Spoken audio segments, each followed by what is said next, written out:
It's October 25, 1944, and the morning sun breaks over Leyte Gulf in the Philippines. On the flight deck of the escort carrier USS St. Sailors rush to their stations as general quarters sounds across the ship. Captain Francis McKenna scans the horizon with his binoculars, watching the massive naval battle unfold around him. The Battle of Leyte Gulf has been raging for days, and American forces are pushing back the desperate Japanese fleet. But McKenna doesn't know that in less than 2 hours, his ship will become the first victim of a terrifying new weapon, a weapon that doesn't rely on technology or explosives alone, but on human sacrifice. 200 miles north, at Mabalacat Airfield in the Philippines, Lieutenant Yukio Seki stands beside his Mitsubishi A6M0 fighter. At 23 years old, Seki is one of the Imperial Japanese Navy's most experienced pilots, a graduate of the Naval Academy at Etajima, with hundreds of flight hours under his belt. He's been married for less than a year to his wife Mariko and carries her photograph in his flight suit. But this morning, as he performs his pre-flight inspection, he knows he will never see her again. Seki has been chosen to lead the first official Kamikaze mission of the war, and he has accepted this assignment with a statement that will haunt history. "Japan is making a terrible mistake by forcing me to die like this." The path to this moment began 3 months earlier. In July 1944, Vice Admiral Takejiro Onishi arrives in the Philippines to take command of the First Air Fleet, and he is confronted with a devastating reality. Japan's Navy is bleeding pilots faster than they can be trained. Fuel is running low. Spare parts are non-existent. The experienced aviators who swept through the Pacific in 1941 and 1942 are dead, shot down over battlefields from Midway to the Marianas. The replacements are teenagers with barely 50 flight hours, thrown into combat against superior American aircraft and veteran pilots. Traditional bombing and torpedo runs are achieving almost nothing. American combat air patrols and anti-aircraft fire are decimating Japanese formations before they can even reach their targets. Onishi gathers his staff officers in a cramped operations room at Clark Air Base. The air is thick with humidity and cigarette smoke. Maps cover every wall, showing the inexorable advance of American forces. Onishi's face is grave as he addresses his men. "Gentlemen, we no longer have the resources for conventional attacks. We must consider organized suicide attacks. 1 plane, 1 pilot, 1 ship. If we can sink enough carriers, we can buy time for the homeland." The room falls silent. Some officers nod slowly. Others stare at the floor. Captain Rikihei Inoguchi, Onishi's senior staff officer, speaks up.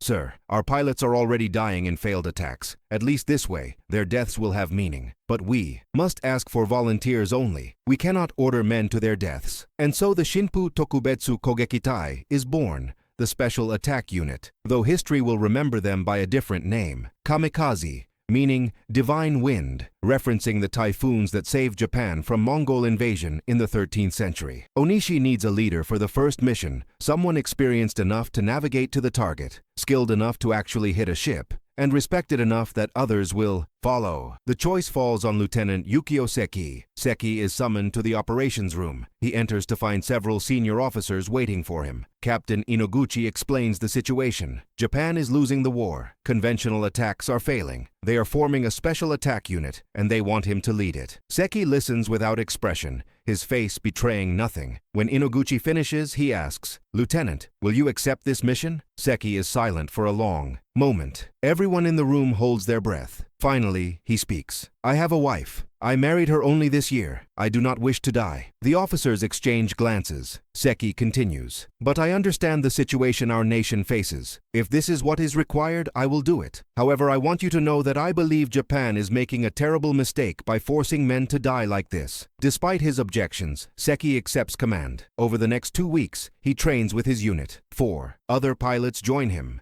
Lieutenant Naoshi Kano, flying a Zero carrying a 250-kilogram bomb. Sub-Lieutenant Seiichi Nakao, also in a Zero with a similar payload. Petty Officer First Class Shigeo Nishina, and Petty Officer Second Class Yoshiyasu Kuno, completing the formation. These 5 men will form the Yamato unit, named after the ancient word for Japan itself. They train relentlessly, practicing low-altitude approaches, evasive maneuvers against anti-aircraft fire, and the final dive that none of them will pull out of. At night, the pilots write letters to their families. Some compose poetry. Others simply sit in silence, smoking cigarettes and staring at the stars. On the evening of October 24th, the pilots are briefed on their target. American carriers have been spotted off Leyte Gulf, supporting the invasion of the Philippines. This is the moment they've been training for. The mission will launch at dawn. Seki gathers his men in the barracks that night. He looks at each of them, these young men who have volunteered to follow him to their deaths. Tomorrow, we will show the Americans the spirit of the Japanese warrior. We will not waver. We will not miss. Each of us will take an enemy ship with us. But remember, we are not throwing our lives away. We are giving them meaning. We are buying time for our families, for our nation. The pilots bow their heads in acknowledgement. Seiichi Nakao, the youngest at only 19 years old, wipes tears from me. His eyes, but his jaw is set with determination. October 25th. 1944. The sky is clear and bright as Seki and his 4 wingmen walk to their aircraft. They wear fresh uniforms, white scarves around their necks, and hachimaki headbands marked with the rising sun. A small ceremony is held on the airfield. Sake is poured. Admiral Onishi himself is present to see them off. The pilots drink the ceremonial sake, and Onishi salutes them with tears in his eyes. You are the first. Others will follow. Your sacrifice will be remembered for 1,000 years. Seki returns the salute, his face calm and resolved. He climbs into his Zero,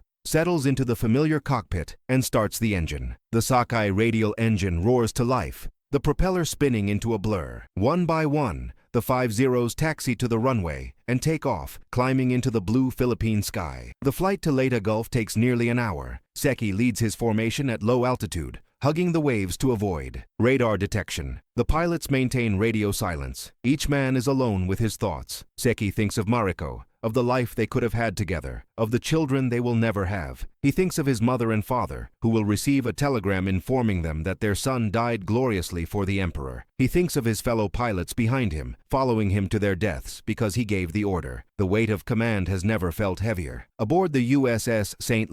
Captain McKenna is feeling cautiously optimistic. The Battle of Leyte Gulf is turning decisively in America's favor. The Japanese have committed their entire remaining fleet to stopping the invasion, and they are being decimated. The mighty battleship Musashi has been sunk. Admiral Kurita's center force has been turned back. The escort carriers, including the St.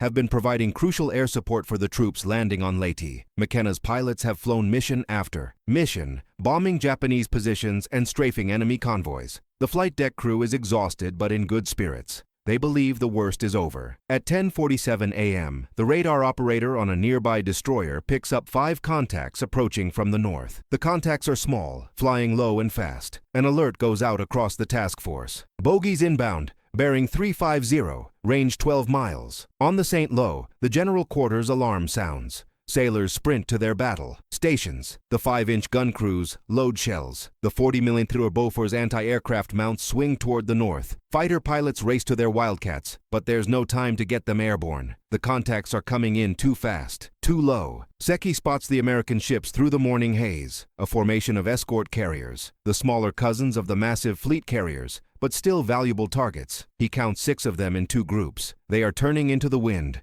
trying to launch fighters to intercept his attack, but they won't make it in time. Seki signals his wingmen with a brief radio transmission. Target acquired. Begin your approach. May we meet at Yasukuni Shrine. Each pilot acknowledges with a single click of their radio. The 5 Zeros split up, each selecting their own target. Seki locks his eyes on the nearest carrier. It's the USS St. though he doesn't know its name. To him, it's simply target number 1. The St. lookouts spot the incoming Zeros at 3 miles. Captain McKenna grips the railing of the bridge as he watches the small aircraft racing toward his ship. All batteries commence firing. The sky erupts with anti-aircraft fire. The 5-inch guns boom, sending shells arcing toward the attackers. The 40mm Bofors create a wall of tracers. The smaller 20mm Oerlikon cannons join the chorus, creating a curtain of lead between the ship and the incoming planes. But the Zeros keep coming. Seki's Zero is hit by a 40mm shell that tears through his left wing,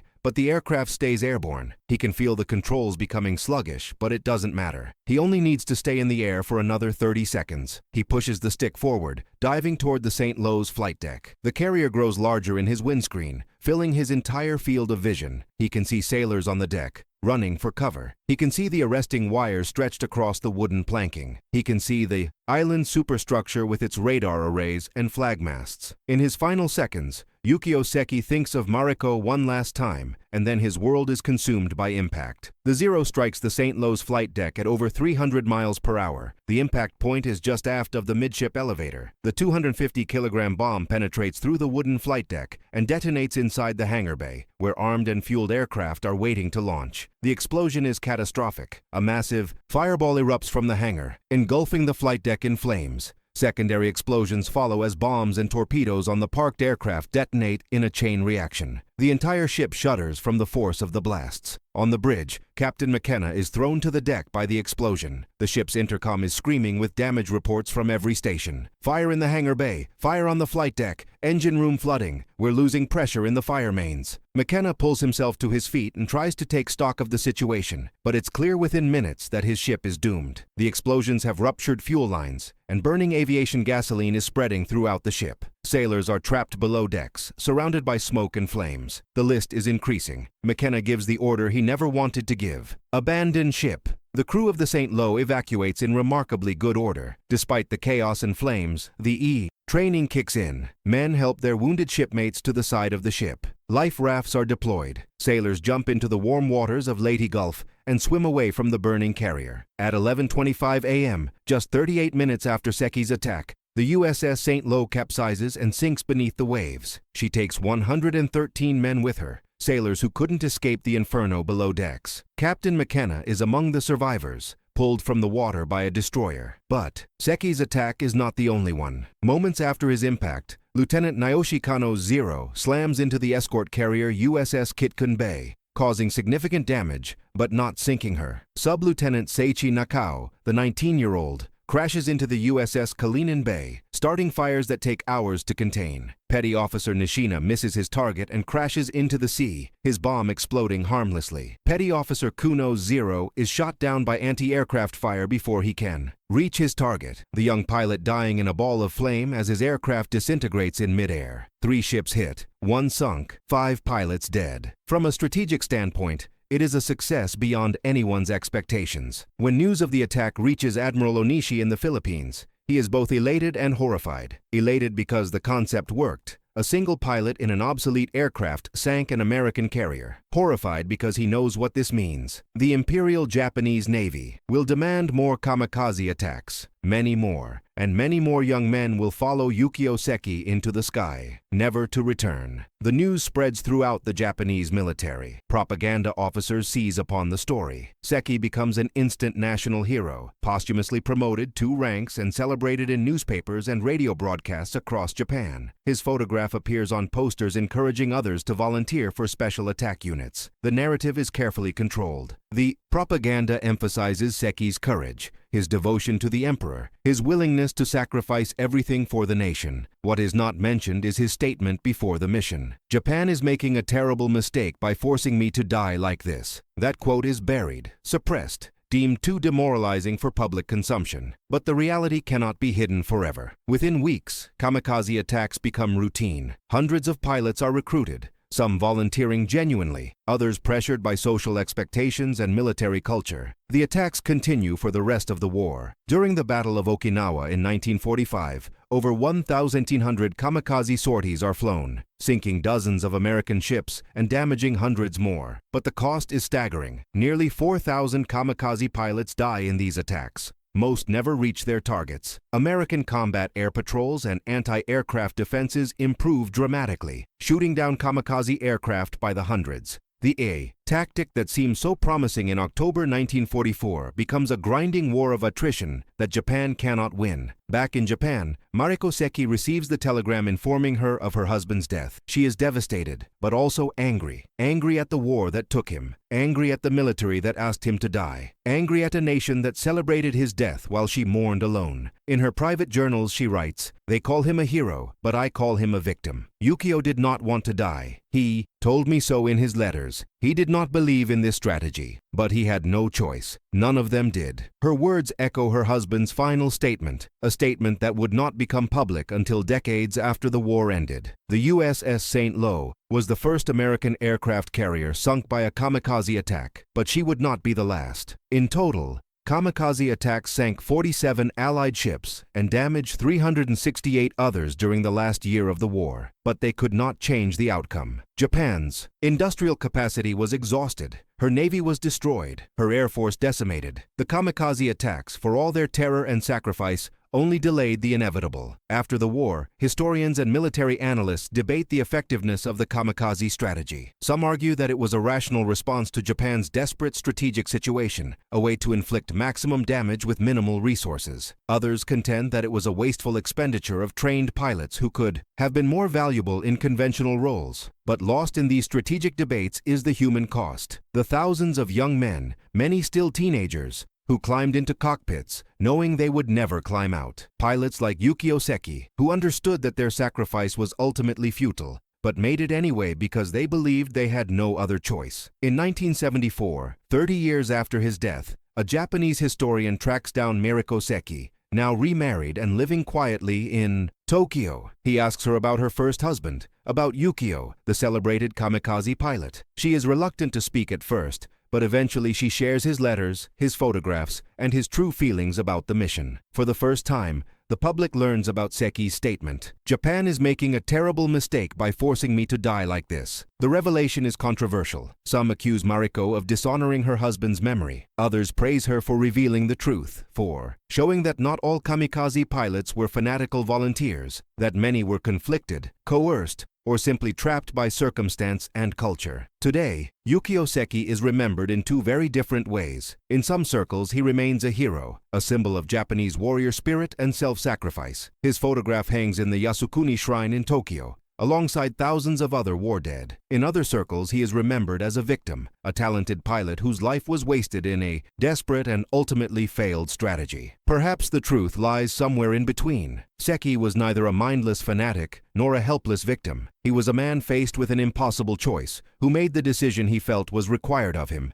even while believing it was wrong. The USS St. lies on the bottom of Leyte Gulf, her hull encrusted with coral, her decks now home to tropical fish. 113 sailors still rest within her hull, their final resting place in the warm Philippine waters. The ship is a war grave, protected by international law, a reminder of the human cost of conflict. And somewhere in the same waters, scattered among the wreckage and coral, are the fragments of a Mitsubishi A6M0 fighter and the remains of its pilot, a 23-year-old lieutenant who became the first kamikaze to sink an American aircraft carrier, a man who died for a cause he did not believe in a war that was already lost. The question that haunts history is not whether Yukio Seki was brave. Clearly, he was. The question is whether his bravery was exploited by leaders who had already lost the war but were unwilling to admit defeat, whether his sacrifice, and the sacrifices of thousands of pilots who followed him, achieved anything beyond delaying the inevitable by a few months, whether heroism can exist in service of a doomed and morally bankrupt cause. These are questions without easy answers, questions that each generation must grapple with anew. But what cannot be disputed is this. On October 25, 1944,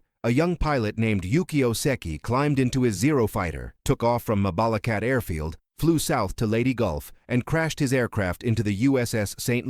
becoming the first kamikaze pilot to sink an American carrier. And in doing so, he changed the nature of warfare and left behind a legacy that continues to provoke debate and reflection 80 years later.